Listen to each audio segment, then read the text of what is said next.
বুধবার শহীদ প্রদ্যুৎ স্মৃতি ভবনে 16 মার্চ অভিষেক বন্দ্যোপাধ্যায় নারায়ণগড়ের সভাকে সামনে রেখে প্রস্তুতি সভায় যোগ দিতে এসে লোকসভার প্রার্থী জুন মালিয়া সাংবাদিকদের মুখোমুখি হয়ে বললেন, দিলীপ ঘোষের কটাক্ষ বা মন্তব্যকে সিরিয়াস ভাবে নিচ্ছি না। মনে হয় যে দিলীপ দার একটা ক্ষোভ বা রাগ হয়ে আছে ভেতরে ভেতরে। প্রথম তালিকায় তার নাম বের হয়নি, দ্বিতীয় তালিকা কবে বেরোবে তিনি বললেন, মেদিনীপুরে আবেগ আছে। এই শহরে এবং এই বিধানসভা এলাকার লোকেরা একটু উচ্ছ্বসিত। দিলীপ ঘোষকে জুন মালিয়ার উপদেশ, দিলীপটাকে বলবো অতটা নিয়ে মাইন্ড করলে চলবে না। যুদ্ধক্ষেত্র লড়াই হবে, খেলা হবে, ফাঁসি হবে, কান্না হবে, রাগ হবে, সবকিছুই হবে। আমাদের তো প্রার্থী ঘোষণা হয়ে গেছে, এবারে মিটিং মিছিল সবকিছু হবে, দেখা যাবে। আমি যদি কোথাও যাই সেখানে হয়তো ওদেরও মিছিল বেরোচ্ছে। এগুলো সামান্য ব্যাপার, রিয়েক্ট করার কিছু নেই। আমি অত মাইন্ড করছি না। তৃণমূল লোকসভা কেন্দ্রে যাতে সব জায়গাতেই ফ্রি অ্যান্ড ফেয়ার নির্বাচন হয়, সেটাই আমাদের লক্ষ্য। এদিন তিনি আরো কি জানিয়েছেন শোনাবো। কটাক্ষ করা হচ্ছে, একটা কি বলবেন, মানে দলীয় কর্মীদের উদ্দেশ্যে একটা হুমকি দিয়েছে।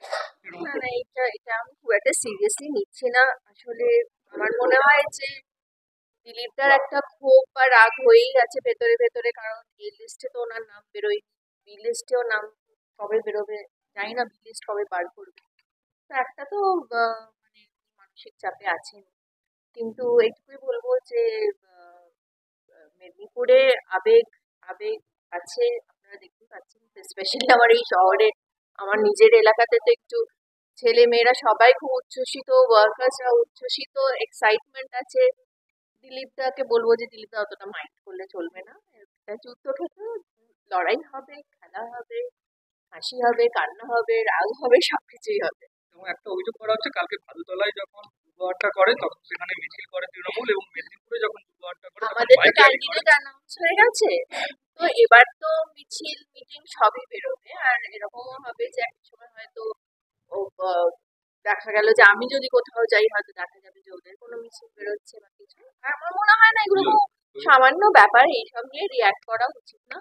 তবে ঠিক আছে, নো প্রবলেম। ওনার বক্তব্য যে ভোট আমি আসছে অত মাইন্ড করছি না। ওনার বক্তব্য যে ভোট আসছে বলে ভয় দেখানোর চেষ্টা চলছে। না, ভয় কেন হবে? আমি তো বারবার বলছি যে আমি অন্তত চেষ্টা করবো যে আমার কনস্টিটিউয়েন্সি, মানে এই আমাদের মেদিনীপুর লোকসভা কনস্টিটিউয়েন্সিতে প্রত্যেকটি জায়গায় ফ্রি অ্যান্ড ফেয়ার ভোট হয়। এটা আপনারাও সাক্ষী, প্রথম দিন এসে আমি কিন্তু এটা সবার আগে বলেছি। দিদি, কেশিয়ারি তোমার লোকসভার কেশিয়ারি বিধানসভায় বারবার দেখা যাচ্ছে যে তৃণমূলকে ধাক্কা খেতে হচ্ছে। এবারে কখনো হবে, গোষ্ঠী কন্দল, আমার মনে হয় না এবারে হবে। আমাদের যেটুকু দেখো, একটা বড় সংসারে সবসময় এরকম হয়। এটা এটা তো মানে কি বলবো, হিউম্যান নেচার। সবসময় যে সবাই, এটা হতেই পারে না। হিউম্যান নেচার এমন যে কোনো না কোনো সময় কারোর সঙ্গে একটু মান অভিমান, রাগ, ক্ষোভ এগুলো আসবেই।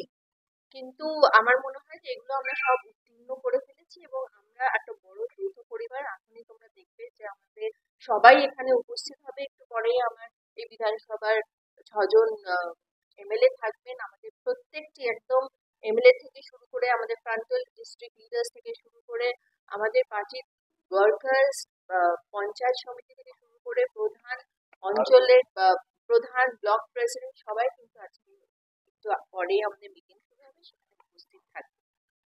তো আমার মনে হয় যে আমরা অ্যাটলিস্ট আমার লোকসভাতে আমার কোনো ফ্র্যাকশনস নেই, এবং যেটা আমি বললাম যে আমার এখানে ভোট ভালো হবে, সুন্দরভাবে হবে, এবং মানুষ মুখিয়ে আছে আমাদের ভোটে আছে। মেদিনীপুরের মতো এলাকায় যে কিছুই নেই, এখন দেখতেই পাচ্ছেন সবাই সবাই রেডি হয়ে আছে যে সুন্দর করে আমরা ক্যাম্পেনিং করব। এবার আমি আমার কয়েকটা কথা বলি, যেহেতু তোমরা সবাই এখানে উপস্থিত আছো, আপনারা সবাই আছেন।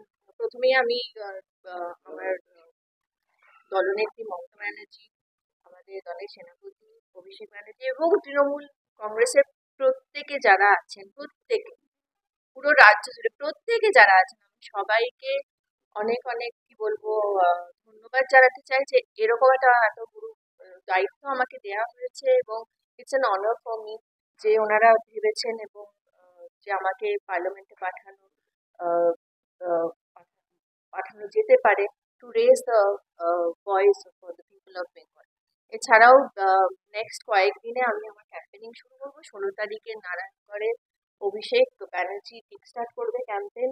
সেখানে আমার আমি যতটুকু জানি যে দেবও হয়তো উপস্থিত থাকবেন এবং 16 তারিখের পর থেকে খুবই ইন্টেন্স একটা ক্যাম্পেনিং শুরু হবে।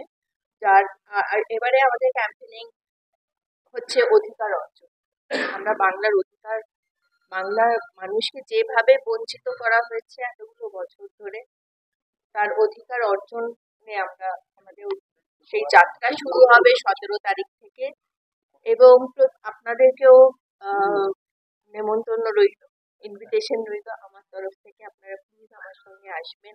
আপনাদেরকে চোখে আঙুল দিয়ে আমরা দেখাতে চাই যে মানুষ কিভাবে, যারা এই যে আবাস নিয়ে বা কিভাবে বঞ্চিত হয়েছে। এবং আমার আগে যিনি ছিলেন বিগত 5 বছর ধরে যিনি ছিলেন আমাদের মাননীয় এমপি, কি কাজ করেছেন, কতটা উনি মানুষের পাশে থেকেছেন। এবং তৃণমূল কংগ্রেসের নেতা নেত্রীরা, আমাদের যারা আছেন, এমএলএরা যারা আছেন, আমাদের লিডারশিপ কিভাবে 5 বছর মানুষের পাশে থেকেছে, কাজ করেছে। এবং আমরা যারা 3 বছর ধরে আছি 2021-এর পর থেকে, আমরা কি কাজ করেছি এবং কিভাবে মানুষের পাশে থেকেছি, সে কোভিডই হোক বা পরপর অনেক কিছু, অনেকগুলো আমরা দেখছি কোভিডের পর সেই সময় একটা আমাদের ভুলে যাচ্ছে আমফান। হ্যাঁ, আমফানের সময় আমরা কিভাবে সবার পাশে থেকেছি। তো আপনাদের সবাইকে আমি ধন্যবাদ জানাতে চাই যে আপনারা এইভাবে আমাকে আমার পাশে থাকবেন, সাহস যোগাবেন, মনোবল যোগাবেন। এবং আশা করবো যে যেটা আমি চাইছি, ফ্রি অ্যান্ড ফেয়ার